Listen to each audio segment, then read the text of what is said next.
But the opening of this today's seminar has been particularly interesting because usually keynote speeches are very boring. Because as you say, once they're written, and if you read a written speech, then people tend to go to sleep in the middle of it. But Professor Kuldeep Agnihotri आप जिस तरीके से बोले ना बड़ा आनंद आया. उन्होंने एक नया हमारे लिए एक नया परिप्रेक्ष्य प्रस्तुत किया है इतिहास को कैसे देखा जाए. इससे सब सहमत हो या ना हो वो बात और है, लेकिन इन्होंने जो दृष्टिकोण हमें एक नया दिया है इस प्रकार से देखना चाहिए इतिहास को, वो बहुत दिलचस्प है, बड़ा महत्वपूर्ण है. और मैं आपका धन्यवाद करता हूँ. आप कांगड़े की बात करते हैं, मेरी तो माता जी कांगड़े की थी, छोटे से गांव की थी, उनको राजकुमारी नहीं थी, छोटा सा गांव है विजयपुर लंबा ग्राम के ऊपर, वहाँ ये रहने वाली थी.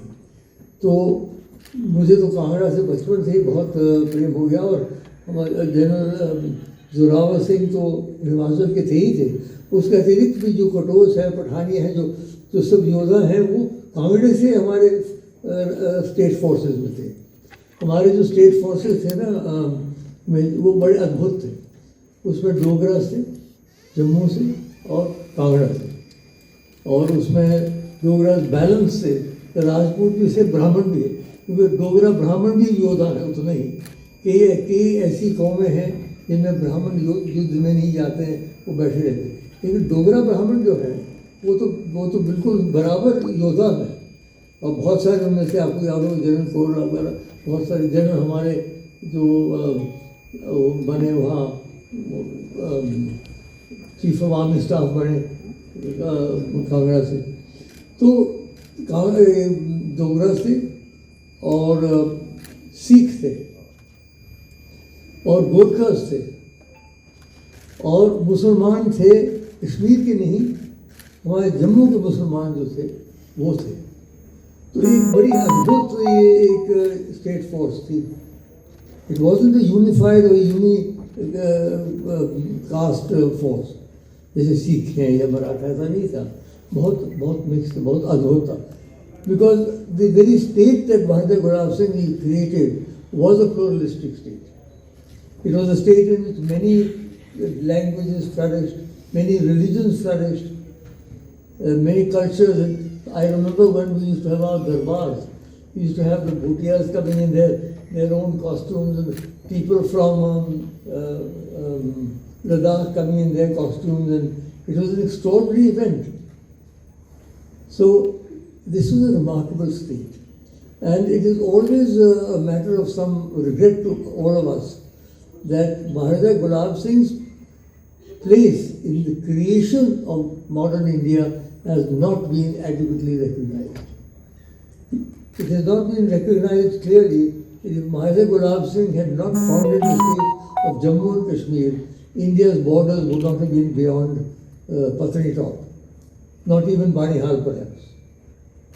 And therefore the whole northern India, which is part of India, is as a result of the state founded by Maharaja Gulab Singh.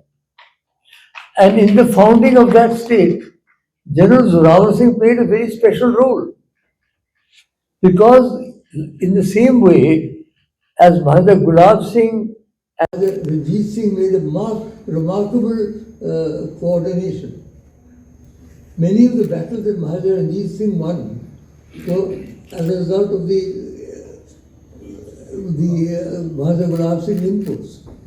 So, in the same way, the territories that were added to India under the Dogras were General Zorawar Singh. So, Maharaja Gulab Singh has never got his due as a political strategist and a thinker and a visionary. And General Zorawar Singh has never got his due as perhaps the greatest warrior we've ever produced.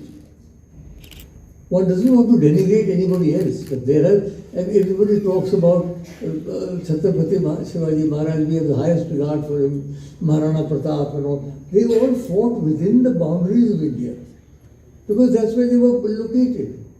It is the Dogras alone who were able to not extend the boundaries of India all the way up to Central Asia to Tibet.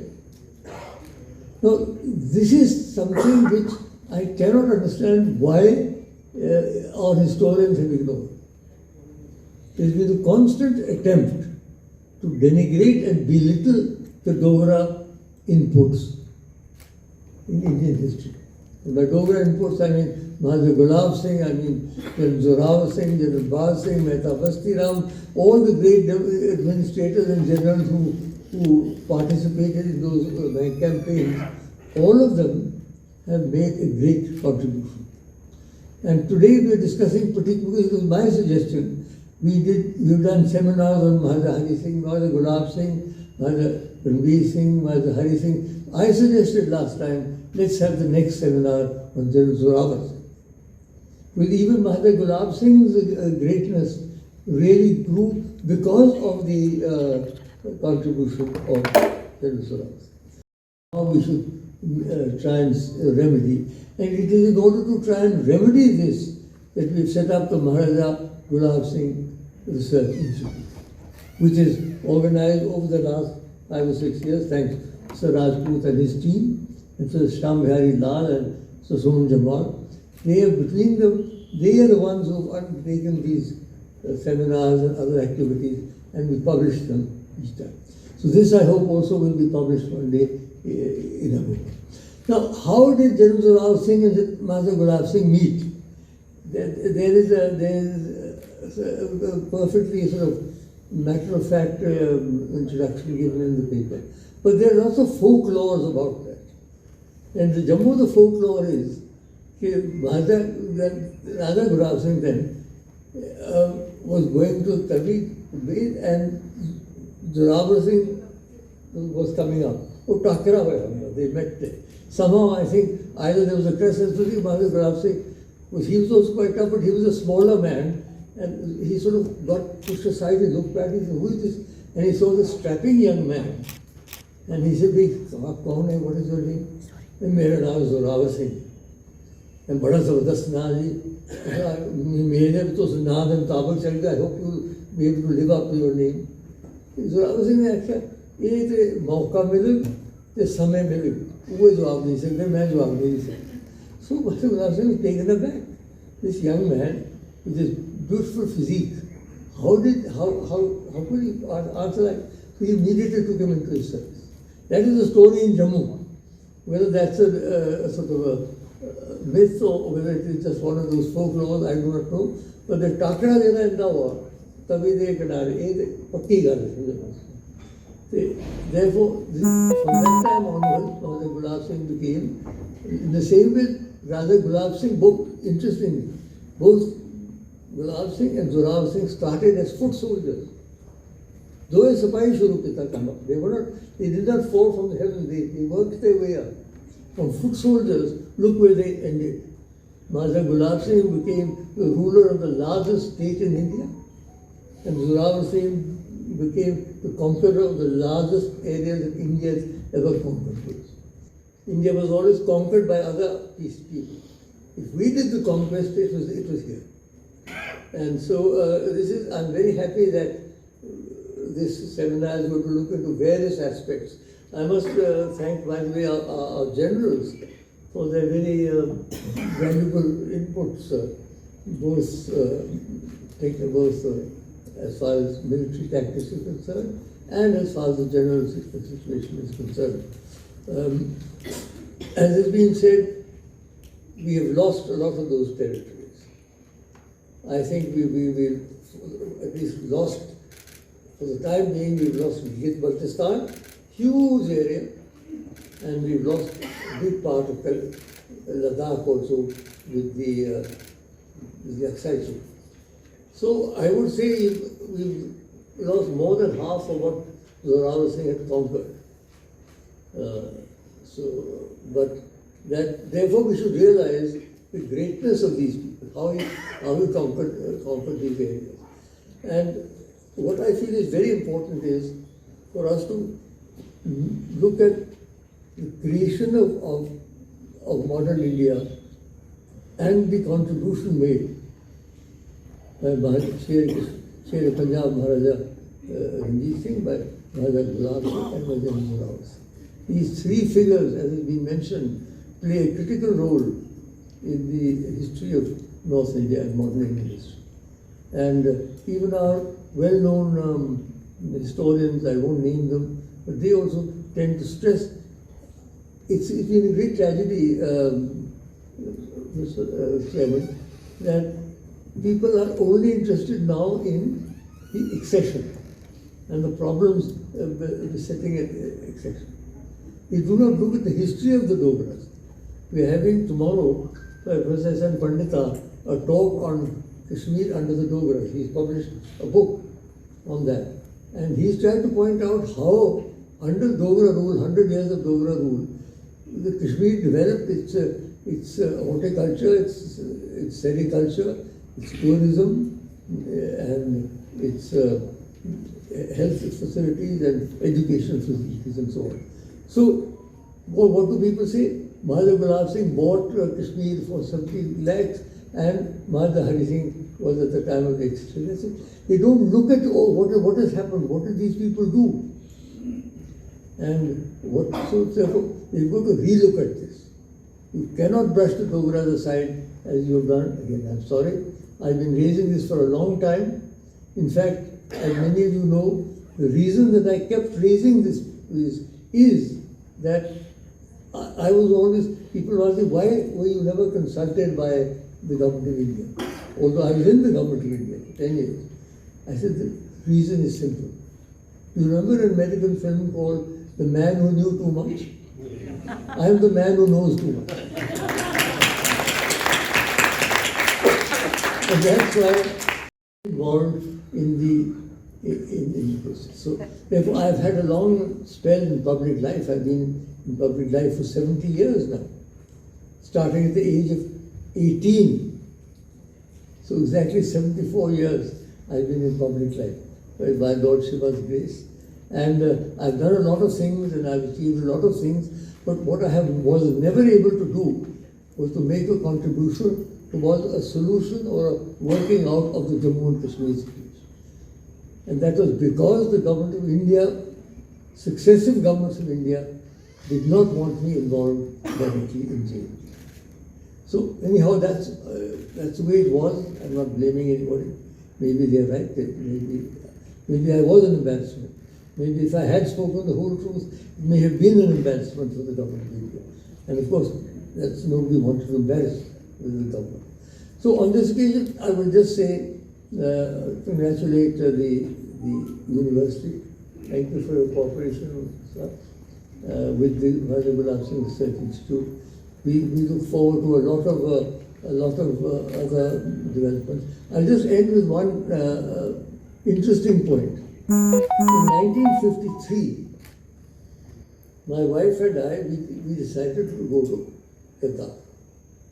I was 22 and my wife was 53, 37, 15.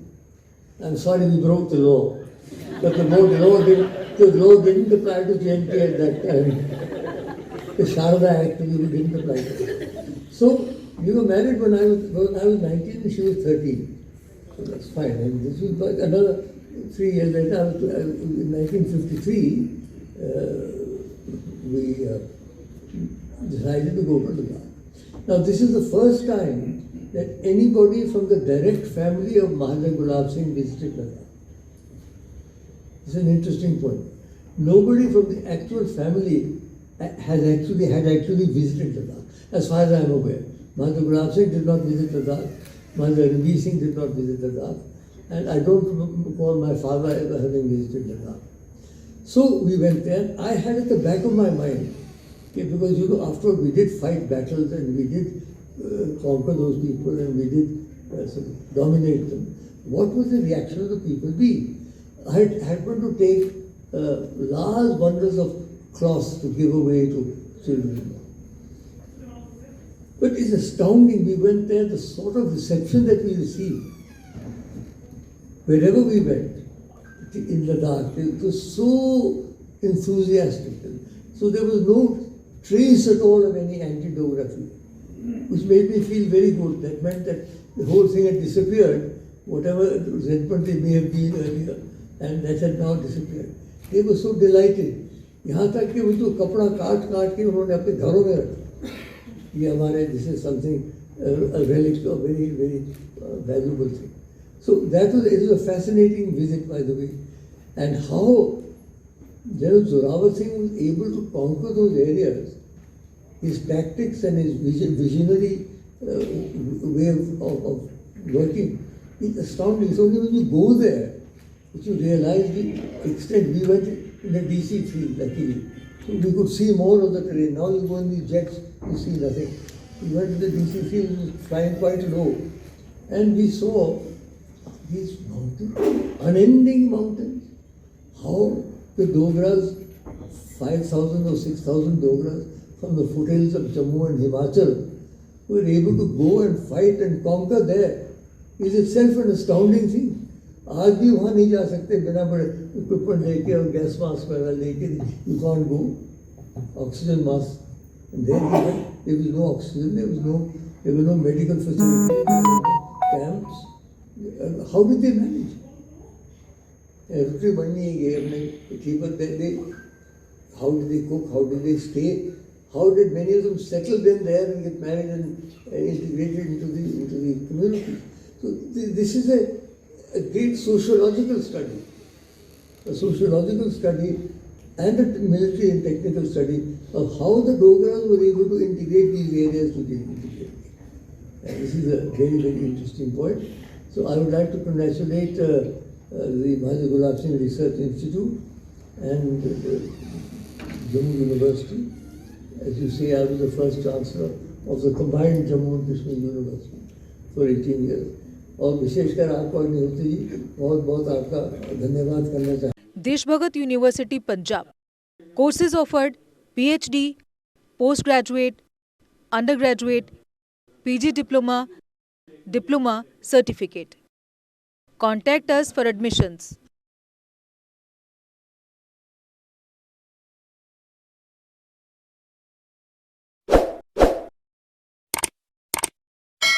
Jammu Kashmir की खबरों के लिए जुड़े रहिए जेके update के साथ.